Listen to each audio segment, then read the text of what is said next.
All right, we'll give everyone one more minute and then we'll start. Let's see.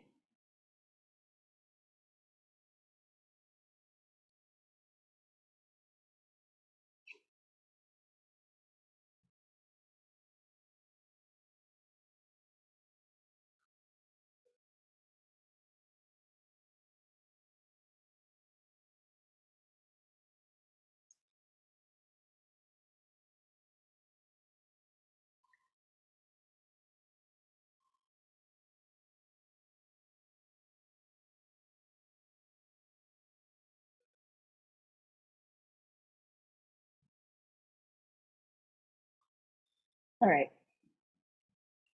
Hi, all right. I think we're ready to start. We have a good chunk of people here. All right, I'm going to, all right. Hi, everybody. I'm Rebecca Kim, and I'm the head librarian at the California Academy of Sciences. Welcome, everyone, to the California Academy of Sciences IBSS Summer Seminar Series. This series is part of the Academy's DEI efforts and is continuing the conversation about legacies of racism and colonialism at the Academy and in science. Each of these talks are helping us learn more about the history of scientific racism, colonial legacies in museums and collections, community partnerships and research, and any other topics that address racism and colonialism. And just to let you know, we'll take questions at the end of the talk. So if you can hold them to the end, and then please use the chat box. Today, our talk is Slaving Science, Natural History Collecting and the British Slave Trade by Dr. Kathleen Murphy. Dr. Kathleen Murphy is the professor of history and associate dean for student success at California Polytechnic State University in San Luis Obispo, California. Kate received her MA and Ph.D. in history from the Johns Hopkins University and her BA from the University of Virginia. Her research and teaching focus on the intersection of history of science, slavery, and collecting in the early modern Atlantic world. She is currently completing a book entitled Collecting Slave Traders, Natural History and the 18th-Century British Slave Trade, to be published with the University of North Carolina Press. Collecting Slave Traders traces the entwined histories of natural historical collecting and the British slave trade in the 18th century. It shows how British naturalists exploited the slave trade to collect plants, animals, fossils, shells, and other natural historic specimens, as well as how slaving companies turned to natural history in the hopes of becoming more profitable. Dr. Murphy has won numerous grants and fellowships in support of her research, including from the National Science Foundation, the American Council of Learned Societies Fellowship, and the American Philosophical Society. We are so honored to have you today, Dr. Murphy, and I'll pass the mic on to you. Well, thank you, and thank you all for being here. It's always exciting to share one's research, but particularly so in the context of the special series you have planned for this summer. I wanted to start with this montage of images. Here we have a drawing of an aloe plant from Veracruz, herbarium specimens from New Spain or Mexico and the Gold Coast, William Hunter's bee drawer from his 18th century natural history cabinet now owned by the University of Glasgow, some butterflies from Sierra Leone, a cricket from Calabar, and an armadillo. Nothing at first glance connects these images to the horror that we know was the transatlantic slave trade. Yet each of these images includes at least one specimen that was collected from the deck of a slave ship or by someone actively engaged in the slave trade. These, in most cases, were transported on a slave ship, meaning they were packed below deck alongside captive Africans who endured the inhuman crowding, death, disease, and torture that we know characterized the transatlantic slave trade. I think those two things can be, to many people, a sort of jarring juxtaposition. Just like the fact that we've long known that two of the major forces in the making of the modern world were, on the one hand, the development of modern science, and on the other, the forced migration and enslavement of 12 million Africans.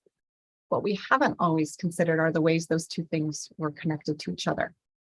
And my work has really been focused on understanding the entwined histories of those two major forces. In our time today, I wanted to focus on the armadillo in particular, and the story behind its collection, for the simple reason that it's from one of the few collections that I know quite a bit about in terms of being able to trace it in a lot of detail where and how it was collected. This armadillo is thought to be the first to reach England alive in March of 1716. It arrived on board a slave ship called the Wiltshire.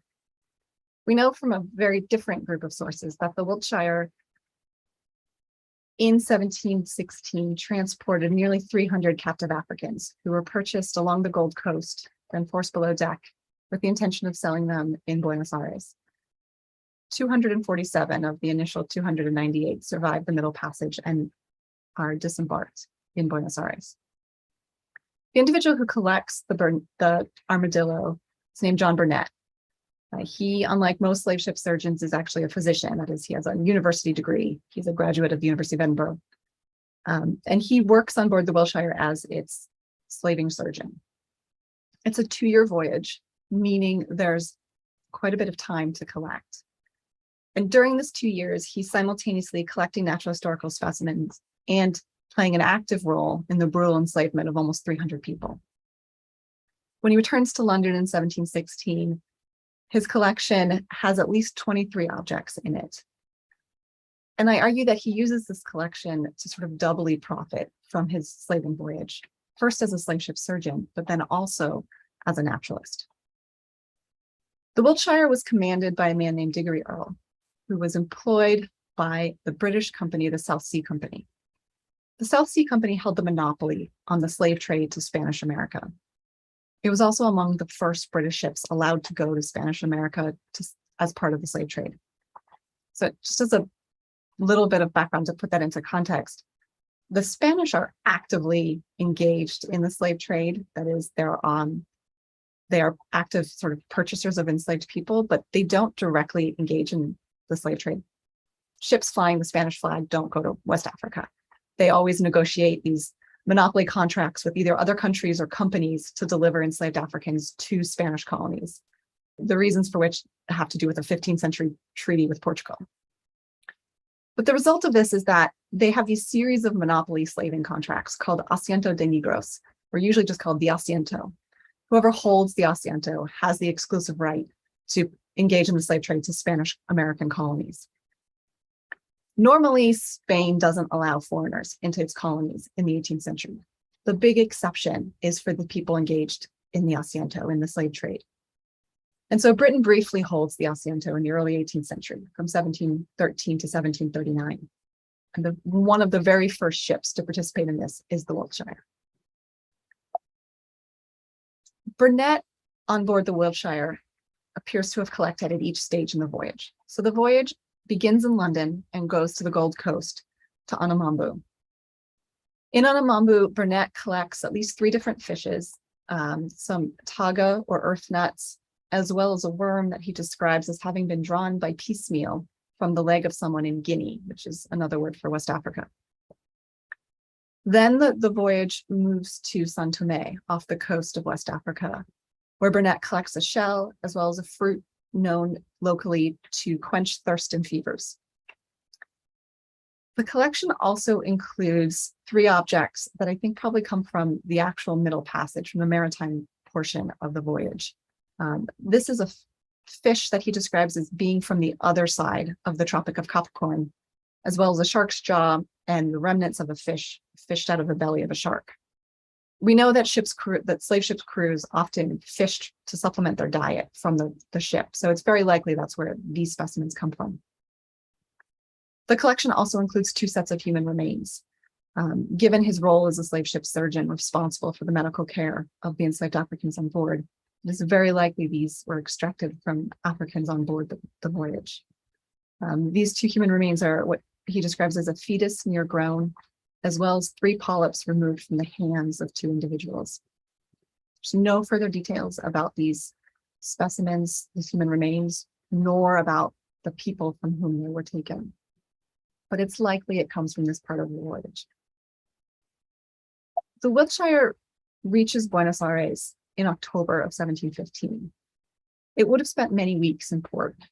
During this time, when not engaged in the slave trade, Burnett seems to have spent some of his time collecting, with a particular eye out for plants that could be used as drugs or dyes.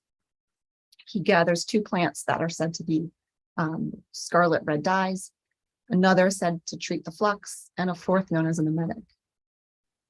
He gathers a bird's egg that he calls an ostrich egg, but was more likely a ray's egg, as well as the armadillo. The final two objects in the collection likely come from the Eastern Caribbean. He describes them as being from the West Indies. Given the typical routes of slave ships, they likely would have stopped in Barbados to get fresh water on the way back to Europe. And then the Wiltshire returns to London in March of 1716 for a total voyage of about 2 years. The objects he collects advances scientific knowledge, but also advances his own career. He presents this collection to his employers, the South Sea Company.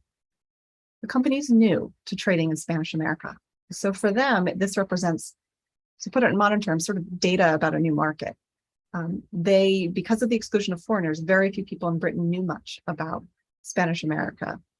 So they would have been eager to learn about the commercial potential of things indigenous to Spanish territories, particularly things like drugs and dyes. They would have been very interested in the plants that he brought back that were said to produce scarlet red dyes. He also brought them back samples of wool that had been dyed using these plants. His collection seemed to have worked. It seems to have impressed the court of directors that oversaw the company, because within a year, he was promoted to a permanent position as the factory surgeon in Portobello, in what's sort of modern Panama.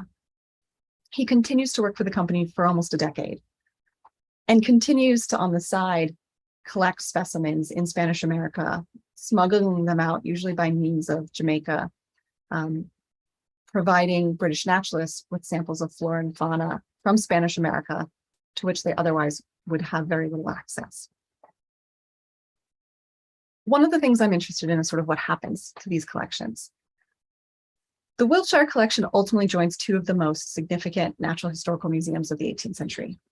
It first goes to James Pettiver. He acquires it within days or weeks of the return of the Wiltshire. One of the first documents that got me interested in this project more than a decade ago was this right here, which is a photograph I took in the British Library. I was interested in surgeons in Jamaica at the time, and I knew Burnett, but I didn't understand why he was listed as being from Buenos Aires here. I was intrigued too because it was described as a list of plants, but if you can make out the handwriting, it's clearly not just a list of plants. The very first thing listed is an abortive Negro, and then it goes on to talk about other things that are also clearly not plants, like an ostrich egg. So Pettiver acquires this as part of his collection. He dies 2 years later, and his collection is purchased by Hans Sloane. Sloane, as many of you probably know, was president of the Royal Society of London, president of the Royal College of Physicians, a natural historian in his own right, but also an avid and wealthy collector. One of the major ways in which he collected was purchasing the collections of others. So although Pettiver's collection was considered the most significant in England at the time of his death, by the time Sloane dies a few decades later, his collection dwarfs Pettiver's. And in large part, that's because he's collecting other people's collections and purchasing them outright, purchasing his entire collections. So Sloane acquires the Wiltshire collection by means of Pettiver. Sloane's collection, of course, then becomes the founding collection of the British Museum in 1753 at his own death. And eventually, in the 19th century, the Natural History Museum is developed out of the British Museum being split into two institutions in the 19th century, and then, of course, in the 20th century, the British Library split off of it as well. As a result, the 23 objects that Burnett collected from a slave ship become part of the founding collection of the British Museum and then the Natural History Museum in South Kensington.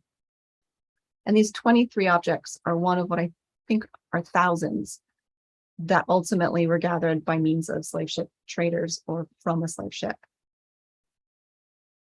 We don't tend to think of the wretched, inhuman spaces of a slave ship as also a space of science or natural history. But collections like those from the Wiltshire suggest that is exactly what they were. My research focuses on how British naturalists used the routes personnel and infrastructure of the transatlantic slave trade to acquire natural historical specimens.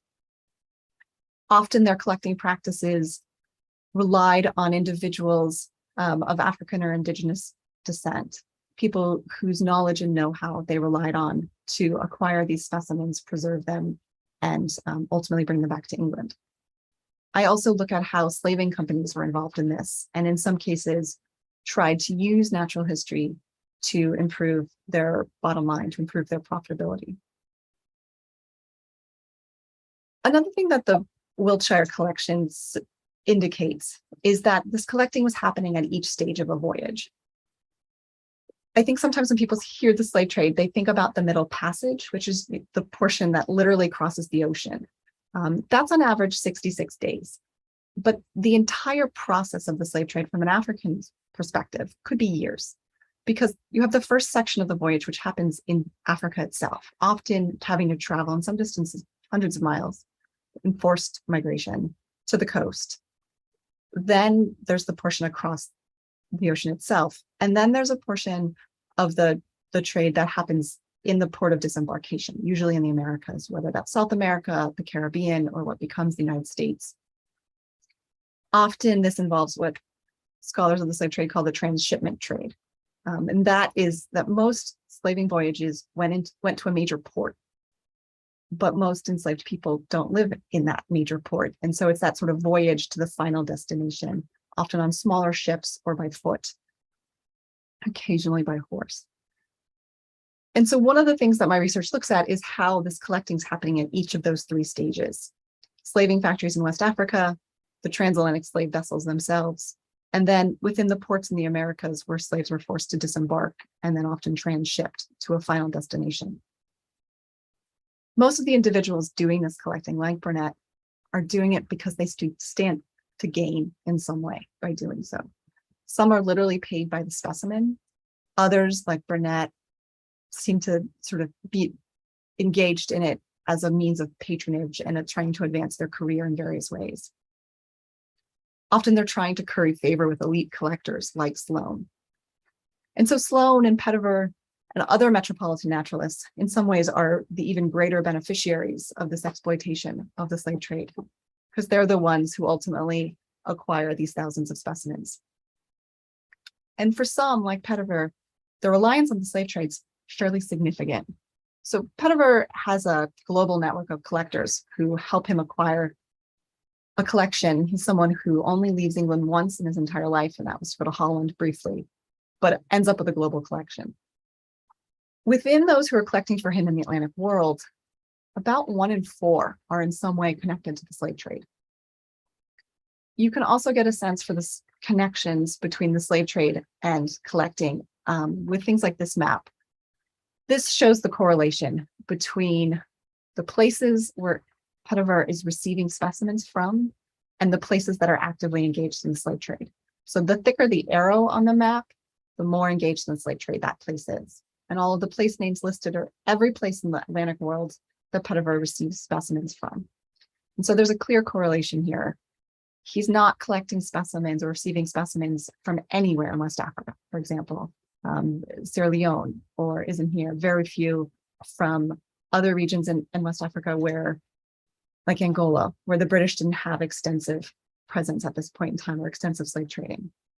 So the geographies of the slave trade are impacting where things are coming from. I also focus on the British slave trade in particular, because the British are the dominant enslaving power in the 18th century. This map indicates sort of where voyages were originating, slaving voyages were originating.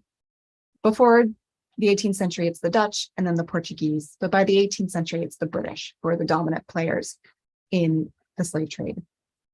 Over the course of the 18th century, cargoes of captive Africans on British ship increased 600% over the course of the century. More slaving voyages, more British slaving voyages mean more opportunities for British naturalists to exploit those connections in order to obtain natural historical specimens. In other words, Britain's position as the dominant enslaving power facilitates its naturalist acquisition of specimens. So I'm interested in sort of these infrastructural kind of parallels, the ways that the slave trade provides key infrastructure to enable collecting, but also interested in the way that it shaped the science that was done along its routes. The geographies of the slave trade, its commercial priorities, the trading practices that were used, the forms of maritime labor that were employed, in various ways shape the social and material practices of science along its routes. So I'll focus on just two today. One is this idea of maritime labor, and then I'll also touch a little bit on geography. The fact that Burnett was a slave ship surgeon is pretty typical of what I've found. Most of the people who collect by means of the slave trade are either slave ship surgeons or a ship's mate. Those two things also happen to be distinctive aspects of the maritime labor used on the slave ship. Most maritime ships in the Atlantic world don't have a surgeon on them. They don't carry a medical professional. A naval vessel might, a Royal Naval vessel, or a ship going to India, because it's a much longer voyage, they might. But in the Atlantic world, if there's a slave ship, if there's a surgeon on board, it's almost always a slave ship. Although a slave ship surgeon is not well trained compared to, say, a physician in London, they have significantly greater training when it comes to things like natural history and botany than the average member of a slave ship crew. And so while the training is rudimentary, they do have some background in things like botany that help them, help to inform their collecting practices. The other group are ship's mates. A ship's mates is sort of the second in command on board a ship. In the slave trade, it's typical to bring a second ship's mate. So you have a first mate and a second mate. In part because mortality rates are so high that you need sort of because the mate will become captain if the captain dies. The mortality rates are so high among crew as well as captives that you essentially need a backup to your backup. But the other reason why you have an extra ship mate on most slave ships is because that person was engaged and responsible in kind of the systems of violence that keeps a slave ship, that keeps order on a slave ship. And so all the more reason why a slave ship typically had more than one ship's mate. The other thing another thing that's unique about the slave ship compared to other vessels in the Atlantic world is the geography. In part because they're going to West Africa, but also because they're going to places like Spanish America, where normally a British ship would be very unlikely to go. Slave ships are way more likely to cross imperial boundaries and to have routes that look quite different than a typical commercial vessel would engage in the same period. The value of the Wiltshire collection is largely the fact that it includes rare specimens, because it includes specimens from Spanish America and West Africa. And this is true of many of these collections. Pedevere writes to another slave ship surgeon about to set sail for West Africa, giving him sort of advice as to what to collect. And he says, quote, "You cannot on these coasts gather amiss." He's saying, sort of, he goes on to say that we know so little about West Africa that pretty much anything you bring back will be valuable.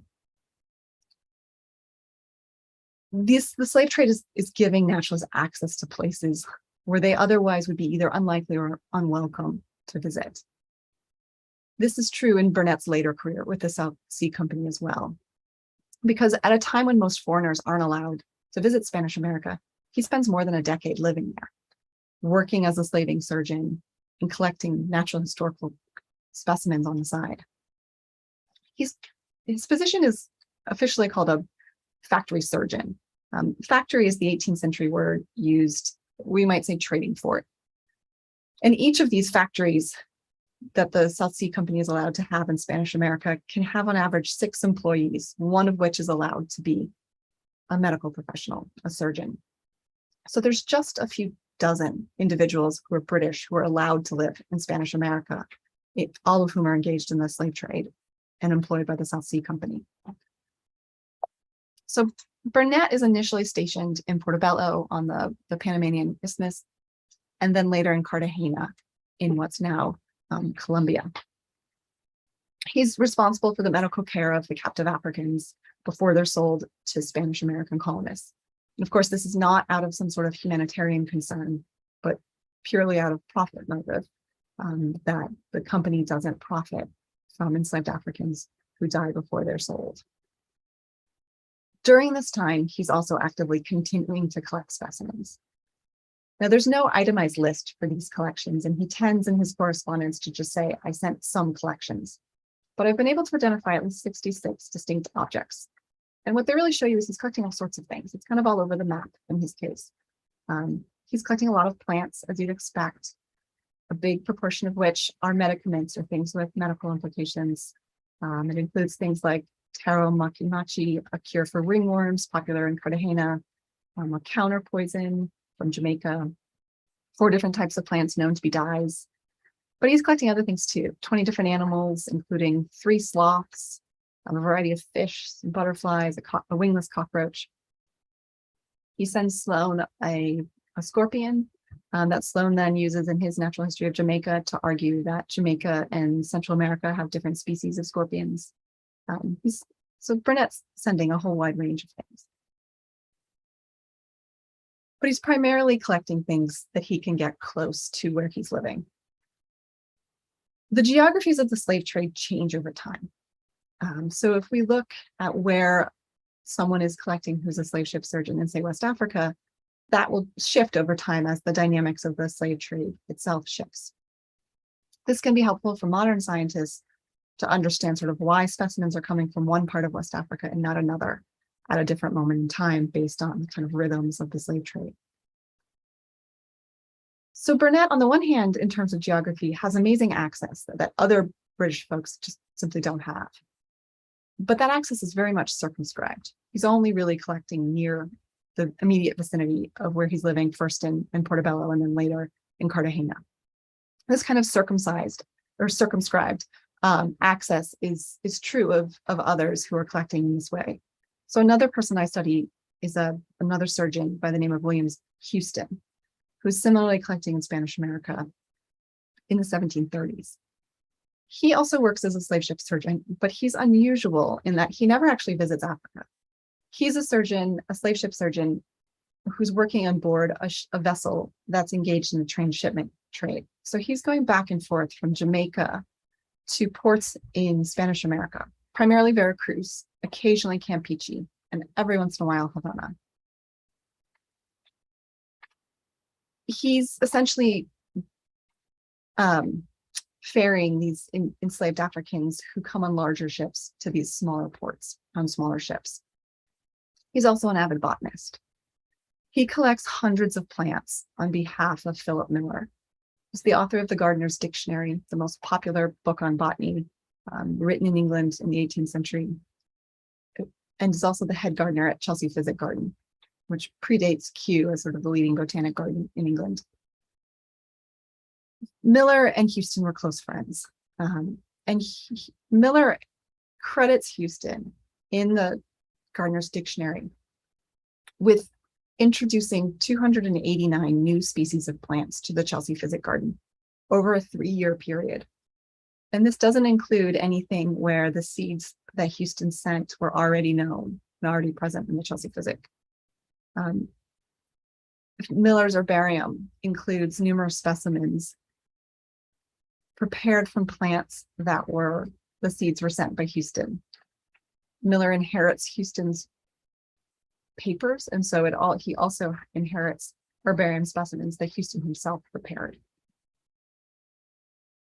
Houston, during this period when he's working as a slave ship surgeon, also writes a largely unpublished 4-part botanical manuscript owned by the Naturalist Museum in London, the largest section of which is entitled Catalogus Plantarum in America Observatum, and describes 671 different plants.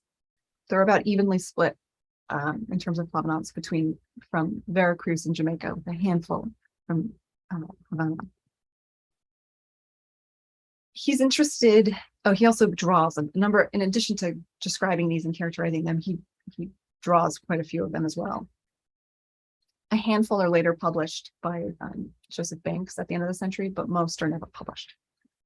He's particularly interested in yallop because it was a valuable drug in 18th century England, used as a purgative and exported from Veracruz.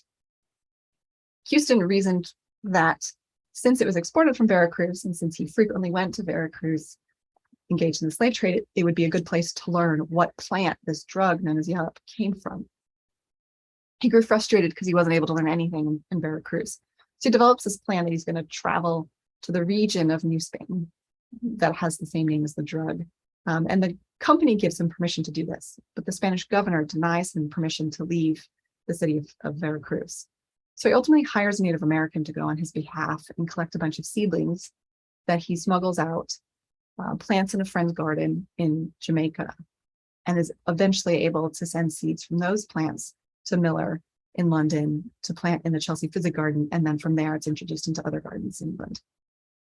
So in this case, he finds a workaround. He's able to get a Native American, and he relies on that individual's knowledge and labor to accomplish this goal. But his inability to go himself sort of, in some ways, more typical, that he wasn't able to go. Because in other cases, he's not able to find someone to send it to him. This example also illustrates one of the ways in which these collectors are relying on the knowledge and know-how of local people, particularly people of Indigenous and African descent. Although only a handful of South Sea Company employees, like Burnett and Houston, are collecting specimens, their efforts are sort of disproportionately influential. They sort of uniquely influence British natural history because access to these regions is just so rare otherwise. So to take a few more examples of the impact, here we have our friend the armadillo. These images come from an anatomical study done by James Douglas, one of the leading figures in the field of anatomy in this period. Burnett loans the dead armadillo to Pettiver.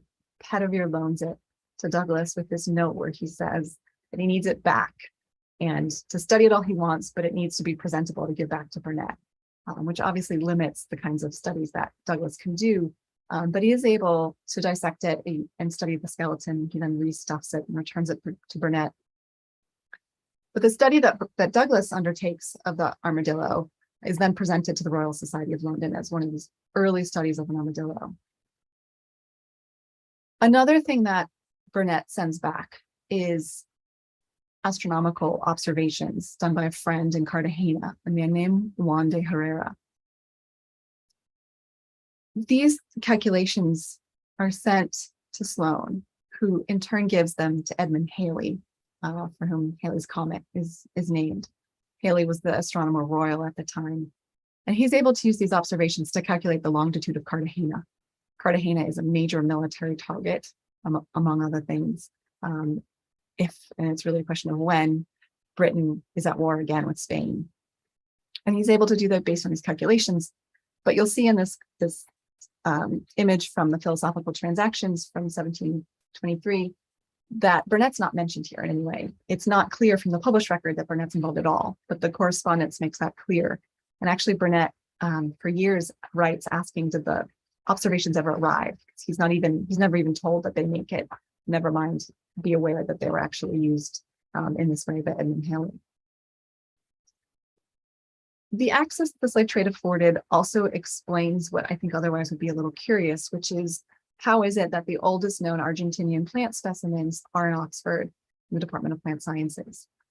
These were gathered by two South Sea Company employees, again, surgeons, men by the name of Millam and Hall, who are both employed by the company in Buenos Aires in the 1720s.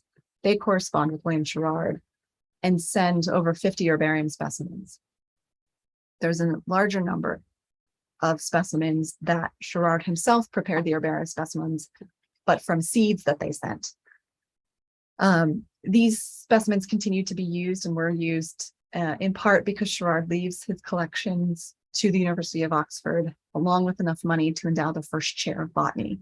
So these collections end up being part of the founding collection and part of the founding of that endowed chair in Oxford in botany. In all sorts of ways, the specimens and observations that slave traders acquired shaped the production of natural knowledge. We know that collecting was central to the practice of natural history and to scientific knowledge making in the 18th century. 18th century naturalists aspired to sort of an encyclopedic knowledge of the world. And to do this, they needed ready access to specimens from around the world. The objects that they collected, including those collected by means of the slave trade, end up in herbariums, gardens, and museums, where much of the work of natural history then took place. These collections represent the labor of thousands of individuals who observed and identified, collected, preserved, and transported Naturalia. These individuals include enslaved and free Africans, Native Americans, soldiers, sailors, slave traders, colonizers, and colonized peoples. And these specimens can have disproportionate impact, even though this period predates the availability of institutions to sort of facilitate scientific research in the way that we're familiar with today. Naturalists had social practices that made these specimens available to others within their networks. They often traded and gifted and loaned specimens to one another, which allowed the impact of a specimen to be amplified. Publication then as now amplifies the impact even more. So to take one example of this, this is a West African moth that James Pettivere describes in one of his publications, Gazophilake naturae. He describes this as a beautiful insect from his friend, Richard Planer, who is a slave ship surgeon. He publishes it in the early part of the 18th century. A few decades later, Linnaeus characterizes the same moth, renaming it with a binomial, but using as his source the image from the Pettivere text. So in this way, these specimens go on to sort of impact science in later and significant ways down the line. These images can in some ways be more stable than the specimens themselves, although in the case of Pettivere's butterflies, some of those actually do survive. All told, collecting slave traders obtained and transported thousands of similar specimens by means of the slave trade. The specimens they collected continued to change hands in some cases for many years afterwards. As a result, some of these objects end up in places that are a little bit unexpected. Nearly 100 herbaria specimens that Houston gathered in New Spain and in Jamaica as a slave ship surgeon employed by the South Sea Company are actually now owned by the state of California, and in fact are located in San Francisco. These are part of the Sutro Library. For those of you not familiar, Sutro Library is the result of a bequest of Adolf Sutro, a man who made a fortune as an engineer in the gold rush. He later went on to be a mayor in San Francisco, and he was an avid book collector. He collects a series of things, including herbarium specimens. His collection, his library, is left to the people of California by his heirs in 1913 with the stipulation that it never leave the city of San Francisco. And so it's now located on San Francisco State's campus, but is technically part of the California State Library.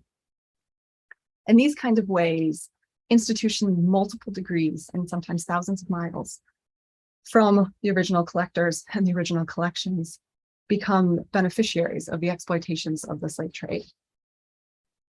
Specimens like those at the Sutro Library demonstrate that the history of early modern science, particularly when we're talking about the Atlantic world, really can't be told or fully told without reference to the history of slave trade, slavery, and colonialism. The socioeconomic system that resulted in the brutal enslavement of millions of Africans also enabled the collection of thousands of specimens, plants, animals, shells, seeds, fossils. I argue, therefore, that these specimens, along with the publications that resulted from them, the knowledge that resulted from their study, should be accounted among the profits extracted by means of the exploitations of the slave trade. I think thinking broadly about science and slavery's profits can help reframe modern conversations about structural legacies of slavery. Over the last few years, in the wake of the killings of George Floyd and too many others, millions of people have been protesting and thinking about anti-Black violence and structural racism. Part of this has been sort of growing public interest in confronting systematic inequality and racial injustice, leading to things like this seminar series and other institutions' engagement and thinking about these issues. One of the issues that has come, I think, sort of back to the forefront of a lot of public debate, and certainly did in the last presidential election, is this question of reparations. Perhaps in part because it is such a polarizing topic, I think there's a lack of clarity about what people mean when they say reparations. People who, in broad strokes, even agree with each other often mean things quite different from one another. But even in the sort of variety of what that can mean, those definitions almost always include the idea that we need to engage in an unflinching examination of our history when it comes to slaving's legacies. These debates are sometimes also framed in terms of economics. And they can at times hinge on this question of sort of who benefited from slavery and the slave trade. Sometimes people say things like, well, my ancestors didn't personally own enslaved people. My research has led me to ask, how might this question look if we expand our notion of slavery's profits? What if instead of just measuring slavery's profits in terms of dollars and cents on an accounting entry, we think more broadly about what that meant, and include things like specimens collected, scientific papers published? For me, these links between natural history and the slave trade underscore the findings of a growing body of scholarship within slavery studies that argues for the fundamental importance of slavery and the slave trade to the development of a range of modern institutions and ideas: economic, commercial, political, social, scientific. Together, this work argues that we need to reject the idea of slavery as what used to euphemistically be called the peculiar institution. It requires that we abandon the notion that slavery was in some ways anomalous or incidental or confined to just one or two regions in the world. Instead, it challenges us to wrestle with the notion that slavery was the foundation upon which much of the modern world was built. Now, of course, many of the specimens that were gathered don't survive, which is true of most 18th century specimens. Some would have been destroyed fairly quickly, some over a longer period of time through natural decay and neglect. But hundreds do survive in modern scientific institutions. As you all would guess, this is particularly true of herbaria specimens and to a lesser degree entomological specimens. These specimens, of course, are not merely of historical interest. Some continue to be used in present-day research in a range of fields. Specimens collected by collecting slave traders also include a fair number of type specimens, which are important in their own right. So in various ways, specimens collected by means of the slave trade continue to shape the production of natural knowledge. I think the presence of these objects raises questions for the institutions that own them and the scientists whose research requires their consultation. How should they be curated, displayed, and utilized? And of course, museums and scientific institutions are starting to engage with those questions and build upon the work of institutions that had sort of earlier started to engage in these questions, like the Natural History Museum in London. I think these efforts, and more broadly calls over the last few years to decolonize science, can be best understood not as an attack on science, but as an opportunity to make it more inclusive. By failing to acknowledge the ways that the history of science is interwoven with the histories of slavery and colonialism, we risk contributing to public distrust of science, especially among the descendants of those exploited and excluded. Whereas acknowledging, in all its difficult complexities, the means by which scientific knowledge was produced enriches the public's understanding of science, and I hope in time enriches its trust in science as well. I look forward to all of your questions and comments. Thank you. Thank you, Kate. That was great. Sorry, I'm still just kind of absorbing what you've talked. If people want to put questions in the chat, they can. I can read the questions. Why did Burnett need to smuggle them out of Panama? From Brian Fisher. Because he was not supposed to be collecting them. So the Spanish in particular are aware of the commercial value of some of the things in their territories, things like cochino, the brilliant red dye that later people learned from insects. At the time, people thought maybe it was from plants. They were trying to protect their monopoly. That's why they excluded foreigners from their colonies as well, because some of the things that were most valuable exported from Spanish colonies were natural products derived from plants, or in the case of cochino, actually beetles. But another example is the natural source of quinine, is another kind of biological secret they're trying to protect, essentially. So there's this whole history of bioespionage occurring where Brits and then individuals who are French extraction and other nationalities attempt in various ways to sneak into Spanish territories under various guises and smuggle out various things to try to introduce them into cultivation in their own colonies. Some of the things happen with rubber later. Oh, sorry. I actually have a quick question. How difficult is it to find out the origin or provenance of some of these specimens? It sounds like you've done a lot of digging. In most cases, it's circumstantial at best. And that's certainly where it started. It started with me noticing that some of the individuals who I know were collecting or transporting specimens from Jamaica were also going to places like Cape Coast Castle that I knew was a major port.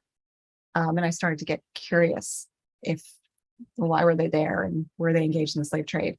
And so with some of these specimens, like in a barium specimen may say written on the paper where it was from or who collected it. And so if you can cross-reference that with other sources, you can sometimes identify it as definitively from the slave trade. In other cases, it's more of a guess based on what other trade the British were engaged in. So if it's coming from a place like Senegambia, it's actually not likely that the person was engaged in the slave trade, depending on what date you're talking about in particular. If you're talking about Cape Coast Castle, the odds are really high. And so in the cases where I can get from the surgeon to the captain's name, if you know the ship captain's name, then it becomes trivial to determine if it's a slave ship or not. But there aren't good records for surgeons. And so that's where it gets tricky, but it's sort of putting together little pieces in a database over years and then eventually getting enough information to identify which of these guys probably are, which definitively are, and which are just kind of maybes. Yeah. I'm also impressed that you found Houston specimens are at the Sutro Library. I've definitely been there before. I had no idea that they had herbarium specimens. I know they have like a large collection of books and some archival materials, but yeah, so that's like super close. That's our neighbors. Yeah, I was shocked when I found that because it's also, it means that I work at a CSU, right? So some of these specimens have been sitting at another CSU. It was one of the last things it was sort of a late discovery to discover that some of these specimens in Houston that I've been studying for a decade, some of his specimens are at a fellow CSU's library. Yeah. So yeah. Anyways, I'm like a history undergrad, so I sort of love the unraveling of a mystery. But more questions. Brian Fisher asked, the slave trade provided access. What about similar access provided by war or other exploitations? We have many insects collected during war. Yes, so war would have provided another kind of exception to the typical rules of where you can go. So we do have lots of examples of, particularly the British Navy, individuals engaged in the Navy, usually officers, who also collected or in some cases drew specimens, brought things back. In some cases, those, the disruptions of war also make transporting things difficult. So that can interrupt it, but war would provide a similar kind of unusual access. And similarly, it would be circumscribed, right? It's not going to be access everywhere. It's going to be where you happen to go and you're going to be collecting in those areas. But war is certainly kind of parallel aspect. Oh, and then I think Ale had a question. Sorry, did you want to ask that, Ale? Yeah. So my question is actually, thank you, Kathleen, for sharing this information this afternoon with us. So my question goes along the lines of Shannon's questions as well. As we move forward in managing this kind of collections, have you come across with any other institution that how they're dealing with these kind of collections? Do you have any recommendation on how we can build up for our institution to move forward in that sense? Any advice, any example that we should look at? I think the Natural History Museum in London has done a few interesting things. They did, Rebecca and I were talking before the official start about a project they did in 2007 that was really early, before basically anyone else, to my knowledge, was working on this. That was for the bicentennial of the abolition of the slave trade, kind of a document that they published online that looked at essentially kind of an itemized list of the things that they could have come across that had connections. And then they did an exhibit linked to that, which this was a few years before I started the project, so I never got to see the exhibit, but there's a digital kind of piece to it available. More recently, in the last few years, they've developed a dedicated tour that is more engaged with these issues and also kind of trying to reach a different audience. And so pointing out different aspects of the collections that connect to, for example, individuals of African descent collecting in the early modern period, even using images, that they have those amazing images of specimens in the architecture in various ways, and telling the story behind some of those that can then tell these stories. The other, it's not directly related to museums, but the other example I sometimes think of is there is a kind of another parallel, which is the history of what to do about specimens, or what to do about medical knowledge, not specimens, but medical knowledge that resulted from the work of the Nazis. And so that within the history of, within the medical field, the American Medical Association developed a sort of whole series of guidelines about how to think about and how to use data that comes from that really problematic history. And it's not a great parallel, but it is a partial parallel to kind of think about ways of acknowledging the sources of where specimens come from, and sort of thinking about how to reflect that history when sources are used. I think for museums, it's in part about the ways museums are thinking about some of their collections more broadly. Of course, some museums have some displays that are more problematic than others, particularly in natural history museums. And there's been a range of ways of framing those collections that I think is really exciting to see how to rethink those histories and how to rethink those collections.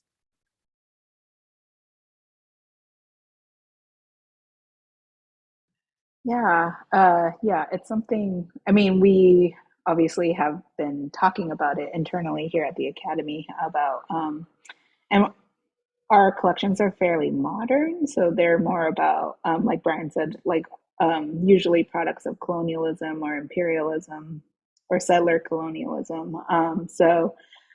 But yeah, it's interesting. Yeah. I don't know, Shannon, did that answer your question? I don't know. You can just tell me in the chat if you want to sort of reframe that a little. And then there's a next question That's about great. from. Thank you. Okay, thanks, Shannon. And then Olivia, your work reminds me of the fantastic docuseries High on the Hog, which shares cuisines along the transatlantic slave trade and the culinary influence from Africa. Can you share if any of the collections you have encountered from Spanish America had a culinary impact in Britain?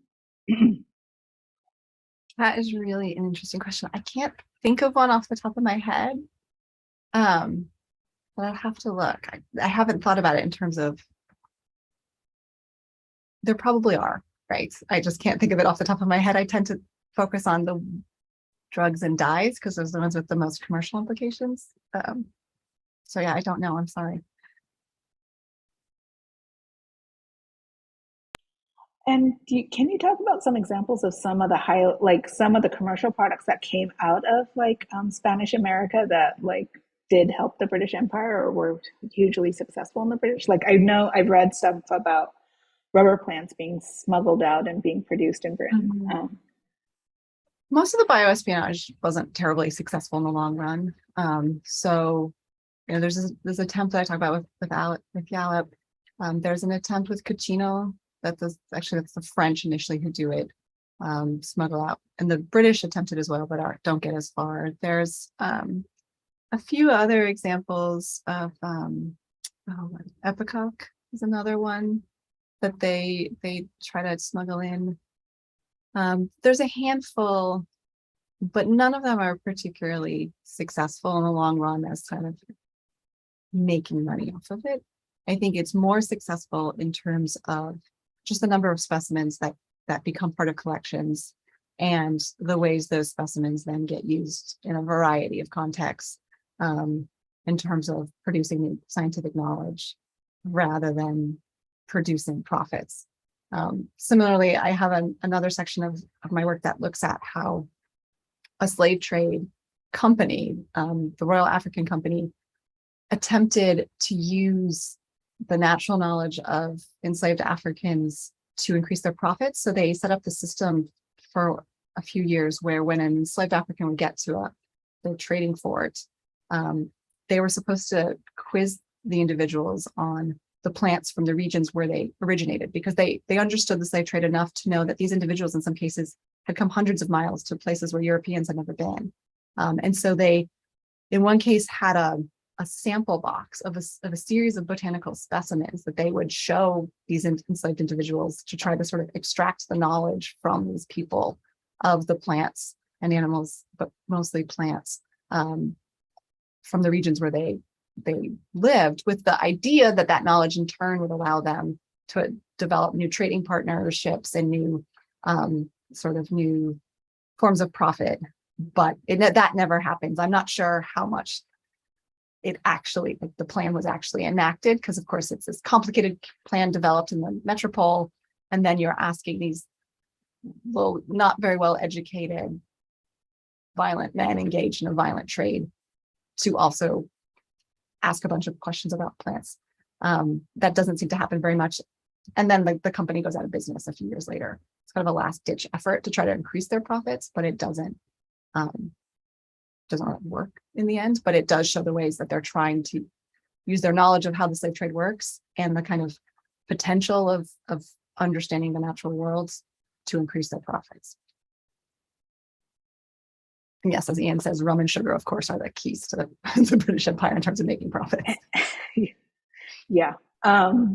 Okay. Well, we're a little over. Anyone else have a question? They want to chat it real quick. And I had a quick question. If anybody wants to write one in, but how much slave labor was used to make these collections? Like, obviously, like, do you think some of these surgeons went and collected these things?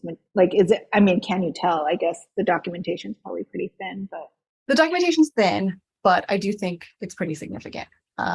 It's one of those things that gets referenced as an aside, but gets referenced as an aside like it's normal for this to happen. So Pettifer will sometimes in a letter say, well, have your slaves do X, collect X, or he sends an apprentice out to collect on an expedition, and he tells the apprentice to be sure to train enslaved people how to preserve butterflies.